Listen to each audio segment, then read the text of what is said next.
Au sommaire de cette édition, la patience a payé pour le syndicat national des enseignants du primaire public de Côte d'Ivoire. Le syndicat s'est enfin doté d'un siège social. Nous irons le découvrir. Le cap sera mis sur le Sofitel Hôtel Ivoire à Abidjan qui a abrité le Salon de l'épargne, une rencontre instructive sur les bienfaits de l'épargne. 30 leaders communautaires et acteurs de la société civile de Dabo ont été formés, une session utile sur les modes de règlement des conflits.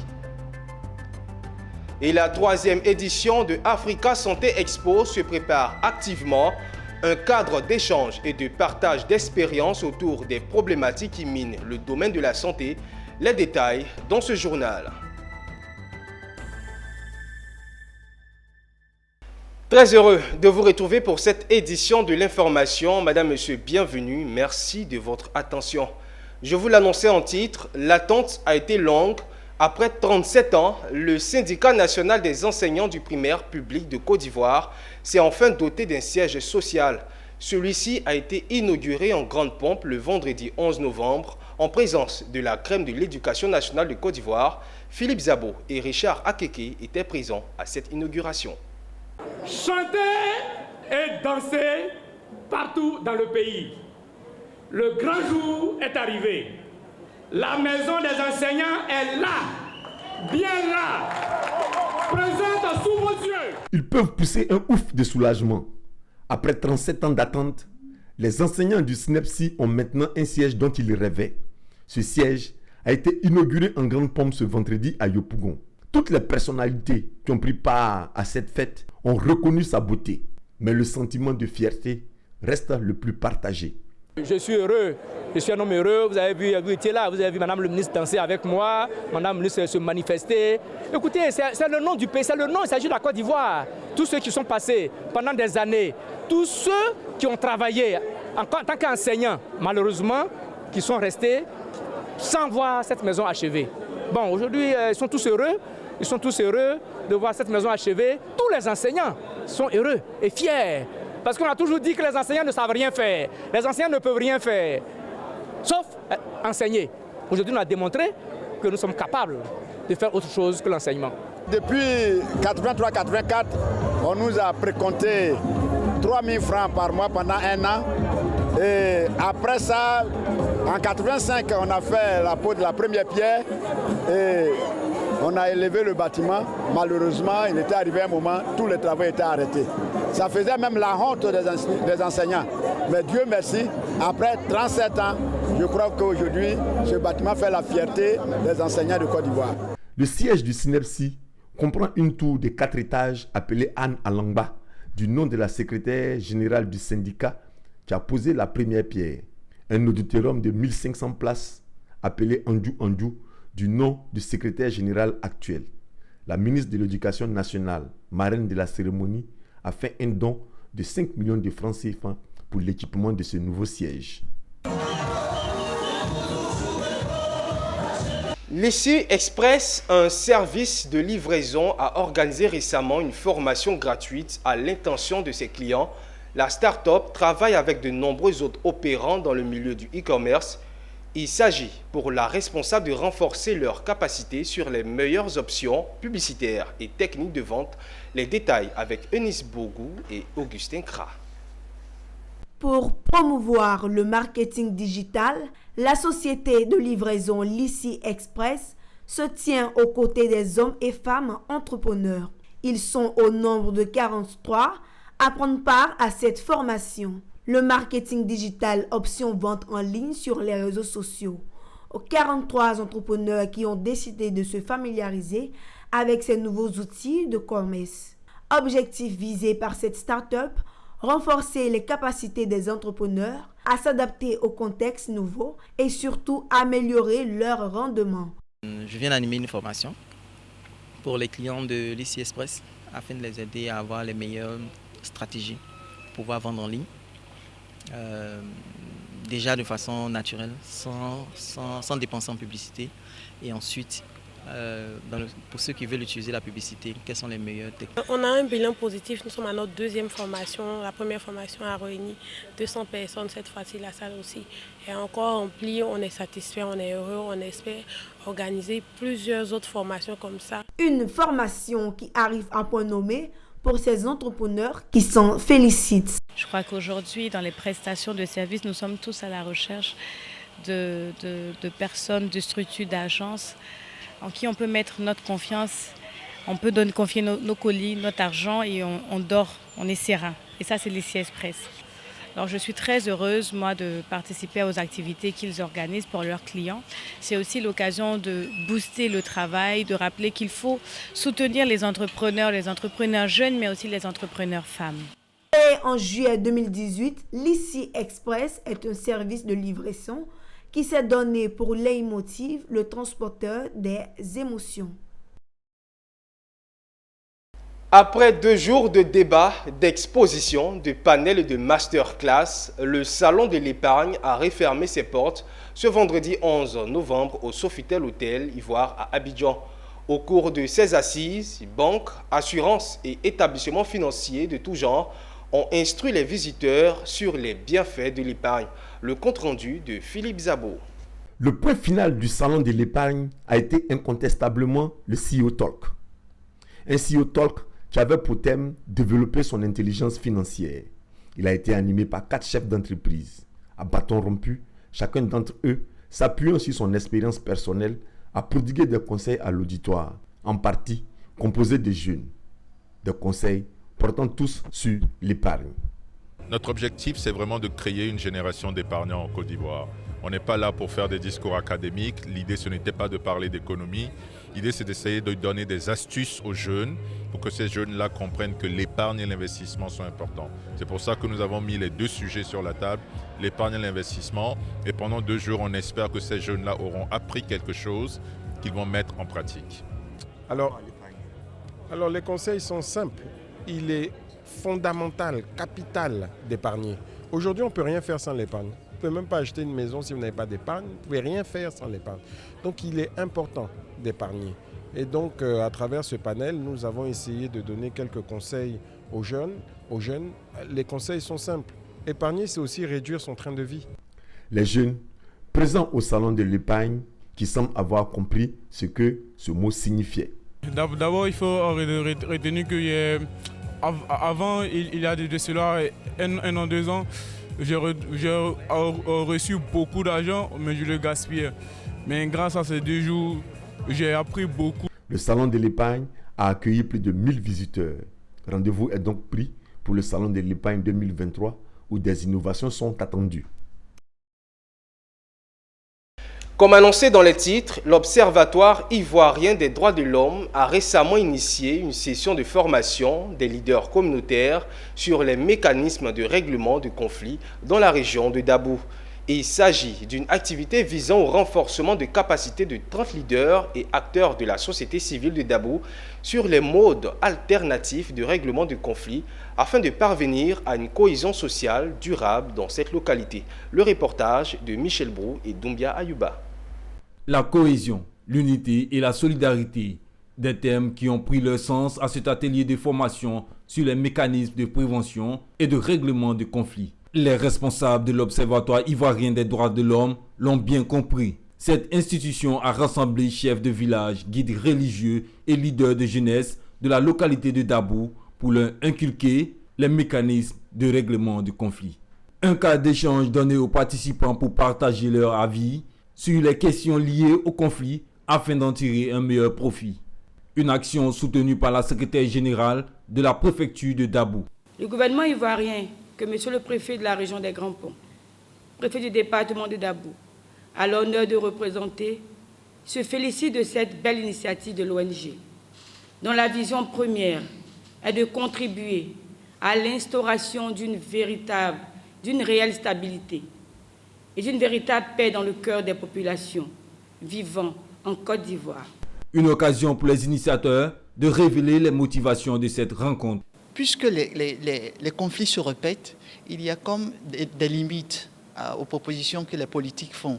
Alors nous sommes assis et nous sommes dit, pourquoi ne pas commencer, ne pas partir de la base pour monter vers le haut plutôt que d'aller du haut pour arriver vers le bas. Donc c'est ce qui a motivé cette session de formation. Donc donner des rudiments aux leaders communautaires et prendre des solutions qui viennent d'eux. Ce sont des participants qui en ressortent satisfaits de cette session de formation, qui témoignent leur gratitude à l'endroit des initiateurs. Ce que nous avons retenu au sortir de cet atelier-là, c'est que chacun de nous doit pouvoir contribuer à la paix.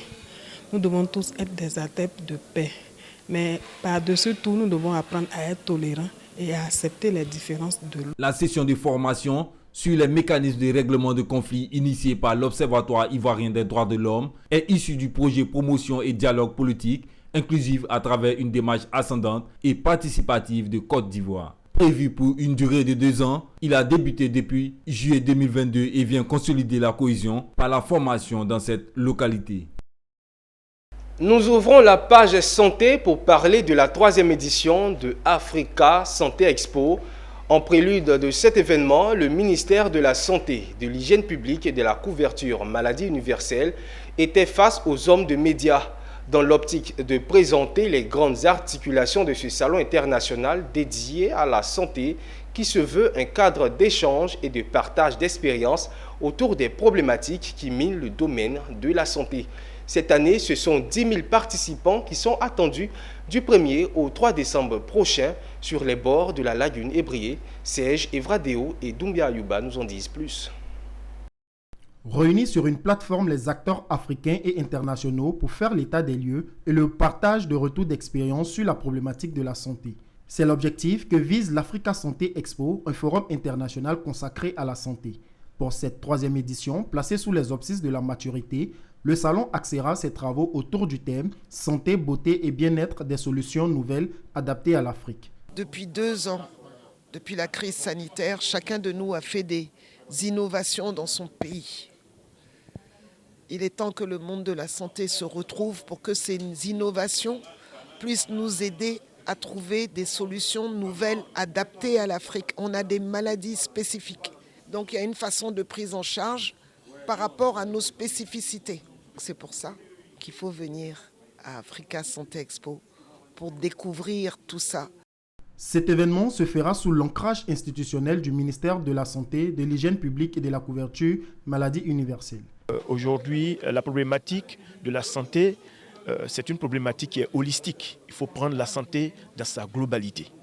Donc je voudrais inviter tous les partenaires du ministère de la Santé à participer à cette activité qui honore notre pays.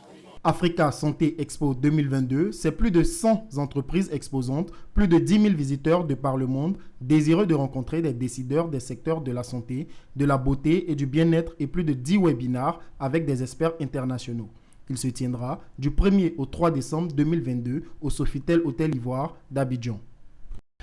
Le ministère de la Santé vient de s'offrir les services de la compagnie américaine Zipline, spécialisée dans la livraison par drone, une solution innovante qui permettra de desservir en produits de santé les populations vivant dans les zones difficiles d'accès.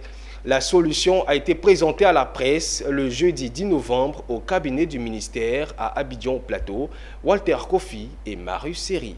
Des médicaments et du sang livrés par voie aérienne, c'est l'ingénieuse idée trouvée par le ministère de la Santé et de l'Hygiène publique pour approvisionner les localités les plus reculées du pays. Une solution innovante proposée par la firme californienne Zipline, dont la directrice générale Côte d'Ivoire a présenté un système novateur et suffisamment efficace pour mener à bien sa mission. Les centres de santé en milieu rural n'auront qu'à passer une commande, des besoins qui seront traités dans un entrepôt Zipline avant d'être embarqués sur des drones qui se chargeront de parachuter les colis tout en douceur, le tout dans un délai de 30 minutes, a précisé la directrice générale. Donc, nous recevons les médicaments, comme vous dites, de grands centres, du district ou d'Abidjan. Et une fois stockés dans notre entrepôt, où il y a une bonne chaîne de froid et bonne gestion. Le process, c'est que le centre de santé, une fois il y a un besoin, appelle notre site. Et une fois il y a cet appel, on prépare la commande, dans les 3 minutes, on livre au centre de santé en faisant la livraison en temps et en heure.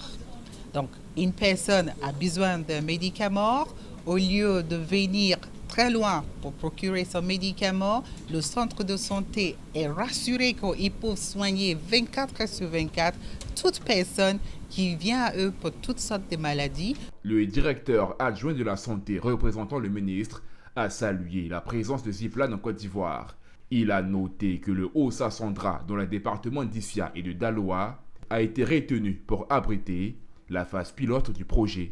Je dis que c'est une opportunité, une grande opportunité pour le ministère de la Santé, l'hygiène publique, de la couverture maladie universelle, de pouvoir atteindre les populations les plus reculées et surtout améliorer son service de médicaments d'approvisionnement, ce qu'on appelle au dernier kilomètre.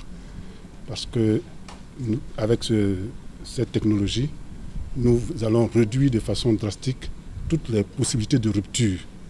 Et il ne sera plus question de rupture de médicaments, de rupture de poches de sang, de rupture de vaccins, ou de rupture même de sérum antivenimeux ou antirabique, etc.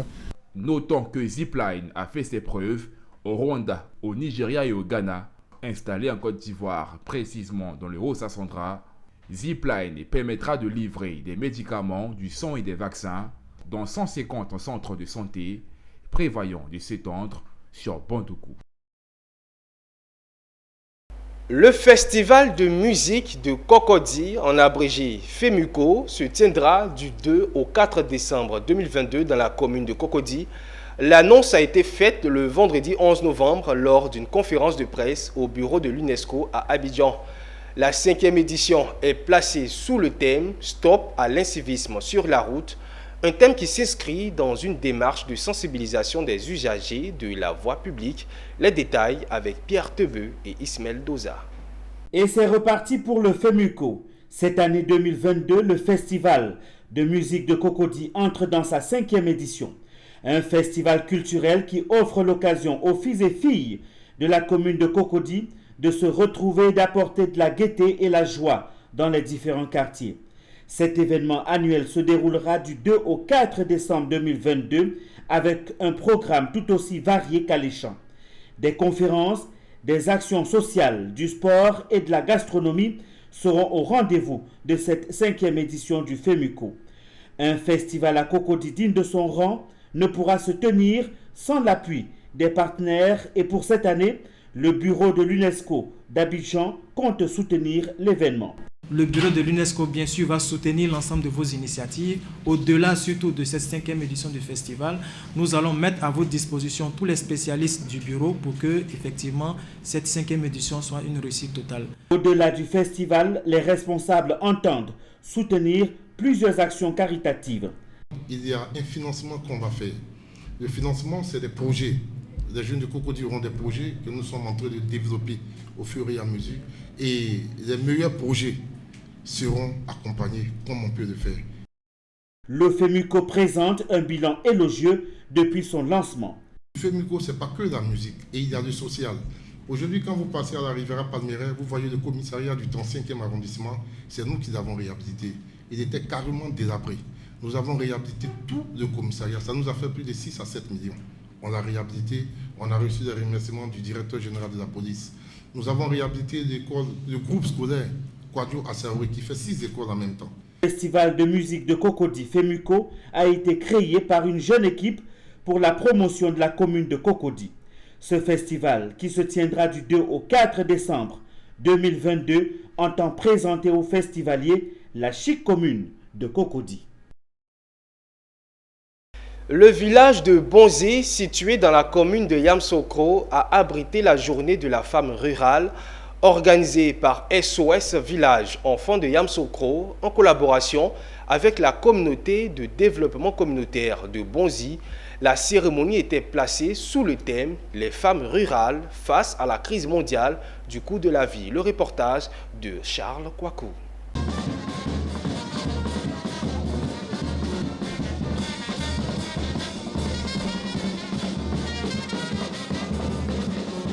Une journée rythmée par un défilé, des conférences, des séances d'échange B2B et des expositions de produits. Placées sous le thème « Les femmes rurales face à la crise mondiale du coût de la vie », les organisateurs veulent à travers cette journée donner aux femmes les mêmes chances que les hommes, ainsi augmenter leurs productions agricoles de 2,5 à 4%. Il s'agissait également pour les organisateurs de mettre en lumière tout ce que les femmes apportent à l'économie ivoirienne, à la lutte contre la faim en Côte d'Ivoire. Aujourd'hui, il y a une journée qui est célébrée chaque année à l'honneur de la femme rurale. Donc ces femmes-là font beaucoup. Elles nous épaulent sur différents pans de la vie. Donc il était important pour SOS Village d'enfants d'accompagner ces femmes-là. Parce qu'une chose est claire, quand ces femmes-là sont autonomes, il y a la tranquillité à la maison, il y a l'harmonie à la maison, les enfants grandissent dans de bonnes conditions. La porte-parole des femmes a appelé ses collaboratrices à l'abnégation et au travail. Nous ne devrons pas en effet vivre fortuitement. Nous devrons nous engager, prendre des responsabilités, c'est-à-dire mener des actions pour nous-mêmes en valeur. Nous devrons vaincre la paresse au profit du travail. Au nom de Madame le ministre, Madame Nasseneba Touré, et au nom de Monsieur le directeur régional Touvoli Bizoro, nous sommes très heureux d'avoir célébré les femmes rurales en ce jour.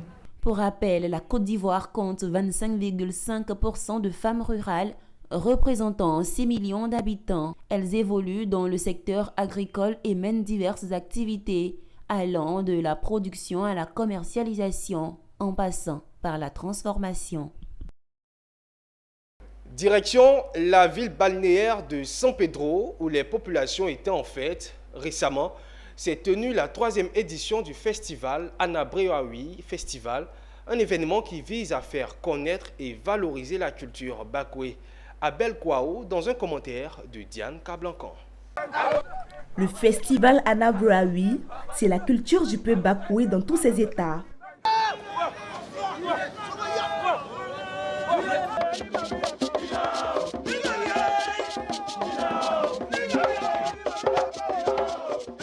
Les bakoués des 3 régions du Bas-Sassandra sont en attraction. San Pedro du Boclé, Sassandra et Soubré. D'autres disent qu'ils ne connaissent pas les bakoués. Et pourtant, nous sommes à cheval dans les 3 régions qui sont Boclé, San Pedro et la Nawa. Quand nous sommes à Sassandra, on nous appelle les Neyo. Quand nous sommes à San Pedro, on nous appelle les Kroumen. Quand nous sommes à Soubré, on nous appelle les Bété. Pour ça, à chaque fois quand nous partons, on nous appelle à chaque fois les Kroumen. Quand tu dis je suis bakoué de San Pedro, Kroumen, chaque fois ça nous fatigue. Donc nous avons créé ce festival pour parler du peuple bakoué, pour faire connaître le peuple bakoué et rassembler les filles et les fils de nos 3 régions.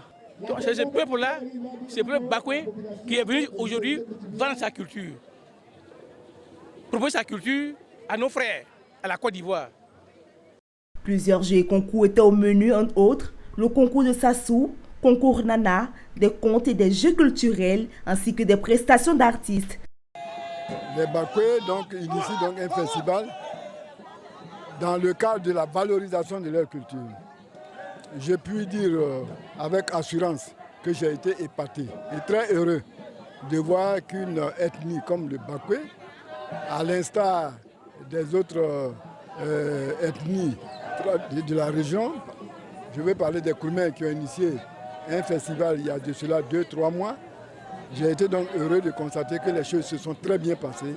Le peuple bakou est une section du peuple Krou vivant dans un espace dominé pratiquement par les Bété, les Guérés et les Kroumen. Ils ont toujours habité la zone qui se situe entre le Cavalier et le Sassandra. Bientôt, la célébration de la 7e édition de l'Adaye Kessié Festival, Du 15 au 19 novembre prochain, les fils et filles du Royaume Bron de Côte d'Ivoire et du Ghana se retrouveront du côté de la cité princière de Tabagné pour la célébration de la 7e édition de cet événement. Un événement culturel annuel pour la valorisation du riche patrimoine culturel et traditionnel du peuple bron. Les enjeux de ce festival avec Anissé Kouadio.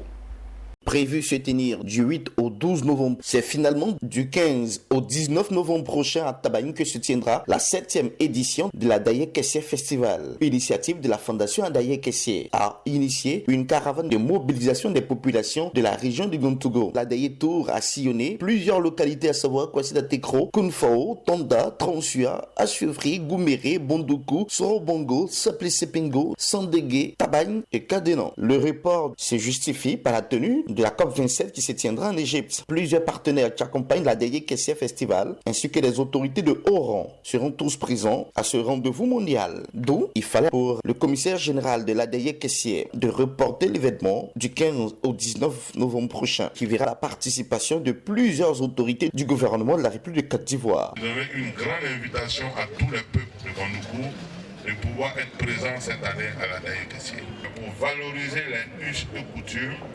de notre région. Et ces valeurs-là, ce sont des valeurs fortes que nous voulons vraiment préserver. Les populations ont démontré leur enthousiasme faisant ressortir des danses d'une extrême importance qui sont en voie de disparition. La thématique de la cohésion est assez importante. Elle associe toutes les cultures. C'est le Zanzan qui gagne. Il faut transformer la Daye Kessié en rendez-vous touristique. Cette caravane a Daye Tour d'inviter les populations à manger bio pour leur parfaite santé. Nous devons revenir et réapprendre à manger. Être fier de manger africain, ça permet de renforcer le système immunitaire et de prévenir plusieurs maladies. Le thème de cette année, c'est l'Ignam, un pays bron, pilier de la sécurité alimentaire et symbole identitaire. C'est plus de 30 000 personnes qui sont attendues pour ce festival de la Daye Kessié. Du côté des Tabagny, rendez-vous d'échange et de partage entre les peuples brons de Côte d'Ivoire et du Ghana, ainsi que les frères et sœurs des autres peuples partout ailleurs dans le monde. Cette édition de l'information se termine ici. L'équipe technique et celle de la rédaction ont pris plaisir à vous le présenter. Restez avec nous, le programme continue sur la chaîne Utile.